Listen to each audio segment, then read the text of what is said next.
Welcome to Star 9 news. ఆషాఢ మాసం సందర్భంగా భద్రాచలంలో ఈరోజు అమ్మవారికి మహిళా భక్తులు వివిధ రకాల పలహారాలను అమ్మవారికి తయారు చేసి వాటిని బోనాల్లో ఉంచి చక్కగా భద్రాచలం పురవీధుల్లో బోనాలను ఎత్తుకొని మేళతాళాలు మంగళ వాయిద్యాల నడుమ ఆడి పాడి నృత్యాలతో భద్రాచలంలోని శ్రీ కనకదుర్గ అమ్మవారి ఆలయానికి విచ్చేసి అక్కడ వివిధ రకాల పూజా కార్యక్రమాలు నిర్వహించుకుని అమ్మవారికి బోనాలు సమర్పించడం జరిగింది. అనంతరం బోనాల ప్రసాదాన్ని భక్తులందరూ పంచుకుని అమ్మవారి ప్రసాదాన్ని స్వీకరించారు.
శ్రీమాత్రే నమః.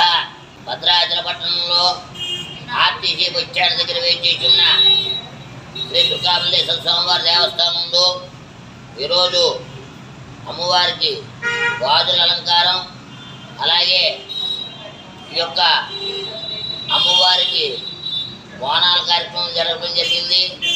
ఈ బోనాల కార్యక్రమంలో కూడా అధిక సంఖ్యలో అమ్మవారికి భక్తులు బోనాలు సమర్పించారు.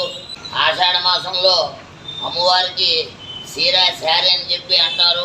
అలాగే చీర శారీతో పాటు గాజుల అలంకారం కూడా అమ్మవారికి బాగా ప్రసిద్ధి చెందింది కనుక ఈ యొక్క ప్రతి ఆషాఢ మాసంలో గాజుల అలంకారం కానీ ఈ యొక్క అమ్మవారికి సమర్పించడం జరుగుతుంది. జయ దుర్గా అమ్మవారి. ముందుగా తెలంగాణ ప్రజలందరికీ బోనాల శుభాకాంక్షలు. అలాగే గత 3 సంవత్సరాలుగా మేము భద్రాచలంలో వెలిసి ఉన్న శ్రీ శ్రీ కనకదుర్గ అమ్మవారి ఆలయానికి మేదర బజార్ నుంచి బోనాలు అమ్మవారికి సమర్పించడం జరుగుతుంది.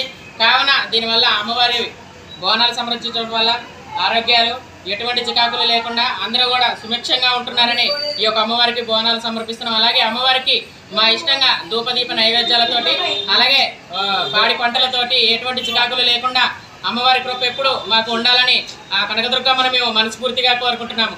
జై దుర్గా భవానీకి.